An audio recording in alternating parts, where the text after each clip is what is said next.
Pemirsa apa kabar? Saya Lili Suryati akan membawakan Warta Berita PTS tanggal 26 Juni.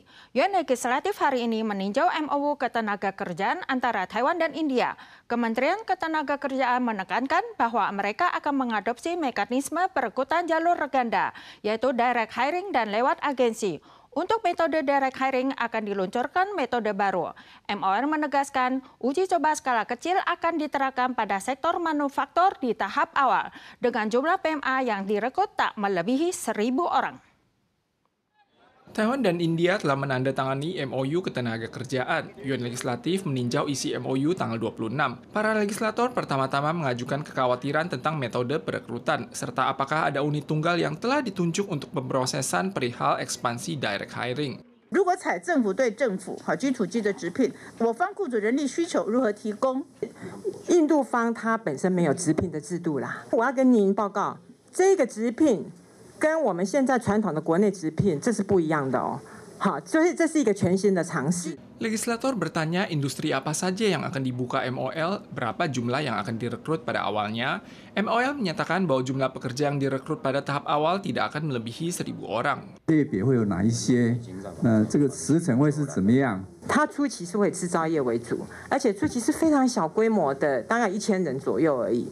最快也要1年以后，你才会看得到这样。 Apakah masuknya PMA India akan berdampak pada keamanan sosial? MOL menegaskan bahwa PMA India yang tiba di Taiwan harus bisa berbahasa Inggris dengan baik dan memiliki sertifikat kelakuan baik. 外媒报道就是印度每15分钟就有一个性侵。 这个是很可怕的。还有英语能力，好，比如他一定程度的技术能力，包括他有良民证，好，等等这方面的检查一定都必备的。进来之后还会有一定程度的规范跟讲习，然后必须要让他了解台湾的法治是什么样子。 MOL menekankan akan mempertimbangkan kebutuhan industri dan kemampuan manajemen perusahaan. Industri manufaktur akan menjadi fokus utama pada tahap awal, namun juga tergantung pada kondisi setelah PMA India tiba. Bila tidak mampu beradaptasi, mungkin sama saja dengan merekrut PMA Mongolia di masa lalu. Kebijakan akan dihentikan setelah 5 tahun. Suhu semakin panas. Bagi warga yang suka mengonsumsi makanan mentah atau produk laut harus lebih berhati-hati. Seorang pria di Taichung menikmati tiram bakar dan produk laut. Namun setelah itu dia dan teman-temannya mengalami gejala diare dan mual. Total 6 orang masuk rumah sakit diduga karena keracunan Vibrio parahemolyticus. Seorang pria berjalan dengan sempoyongan ke UGD karena gejala sakit perut dan mual. Dia dan teman-temannya mengonsumsi tiram bakar mengalami gejala tidak enak badan dan segera ke rumah sakit pada esok harinya. Pakar mengatakan suhu tinggi akhir-akhir ini menyebabkan produk laut mudah tumbuh bakteri. Di antaranya paling umum adalah bakteri Vibrio parahemolyticus. Kebanyakan bakteri ini tidak tahan panas. Warga diharap memasaknya dengan matang sempurna dan menghindari mengonsumsi dalam bentuk mentah. Produk laut jangan dilepaskan di suhu ruangan lebih dari 15 menit. Gempa telah mempengaruhi pariwisata dan perekonomian Hualien. Guna merevitalisasi industri lokal, Pemkab Taitung dan Hualien bersama-sama meluncurkan platform CityCoin, menawarkan koin virtual sebanyak $20 juta untuk merangsang konsumsi kedua daerah tersebut. Ditjen Pariwisata juga meningkatkan jumlah subsidi penerbangan charter pada bulan Juli untuk mendorong wisatawan asing terbang langsung ke Hualien. Guna meningkatkan pemulihan pariwisata pasca gempa, Ditjen Pariwisata mengumumkan penambahan subsidi.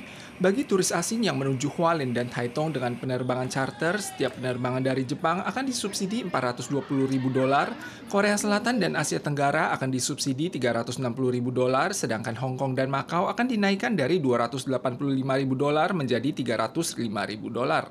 希望能够透过这一波的一个加码，我们希望能够争取就是说25家的一个国际包机，希望能够争取到至少1200名以上的一个旅客来。Pemkab Taitung dan Hualien akan meluncurkan platform CityCoin. Koin virtual yang diluncurkan masing-masing akan didistribusikan secara acak di stasiun kereta, agar warga yang memilikinya dapat pergi ke toko khusus di kedua wilayah untuk mendapatkan potongan harga. 台东在这个数位点数的部分的话，其实已经做蛮久了，所以我们知道好像蛮多的台东民众其实已经手上有蛮多的点数。 Pemerintah Kabupaten Hualien dan Taitung bekerja sama dalam menyediakan koin digital yang dapat digunakan lewat ponsel dengan harapan dapat menstimulasi peluang bisnis. Seorang imigran baru Muslim di Changhua bernama Farida Meli tidak hanya membentuk grup tari imigran baru dan mempromosikan kebudayaan Indonesia, namun juga memiliki profesi yang istimewa. Ia mematahkan kekangan agama dan mengikuti suaminya bekerja sebagai kolektor tulang dalam adat pemakaman tradisional Taiwan. Membersihkan kerangka tulang manusia mungkin terkesan menakutkan bagi orang-orang pada umumnya. Namun Farida sudah terbiasa dengan hal ini. Ia menikah dengan mantan majikannya yang berprofesi sebagai seorang kolektor tulang. Farida menekuni profesi ini tanpa rasa takut. Setelah menikah, pasangan suami istri yang selisih usianya mencapai 23 tahun ini bertekad melanjutkan profesi unik tersebut.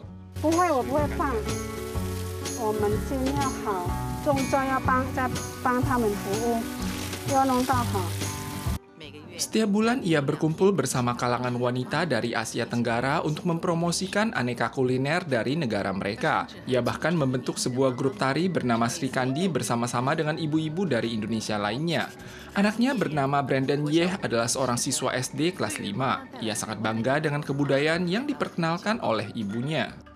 Suami Farida terdiagnosis kanker paru-paru sekitar 2 tahun silam. Menghadapi penyakit kanker yang dihadapi suaminya, Farida meniti hidup ini dengan tegar. Namun sebagai seorang ibu beranak tunggal, ia juga cemas dan takut anaknya akan kehilangan ayahnya suatu hari nanti.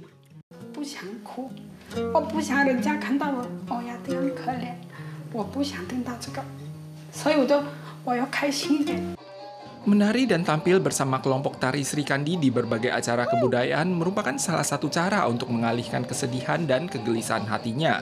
Hari demi hari, Sri Kandi diundang untuk tampil di lebih banyak acara dan bahkan terpilih sebagai salah satu pengisi acara dalam Festival Seni Asia yang diselenggarakan oleh National Palace Museum, Cabang Selatan.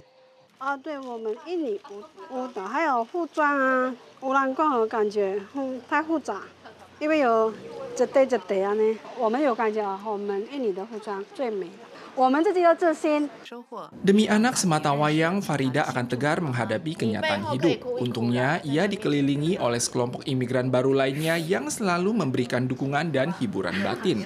Kedepannya, Farida berharap dapat terus mempromosikan dan memperkenalkan kebudayaan kampung halamannya kepada lebih banyak siswa Taiwan, kalangan imigran baru dari negara lainnya, dan tentu saja kepada para masyarakat Taiwan. Para pemirsa sekalian, sekian wadah berita dari PTS. Kita soal lagi di lain kesempatan. Sampai jumpa.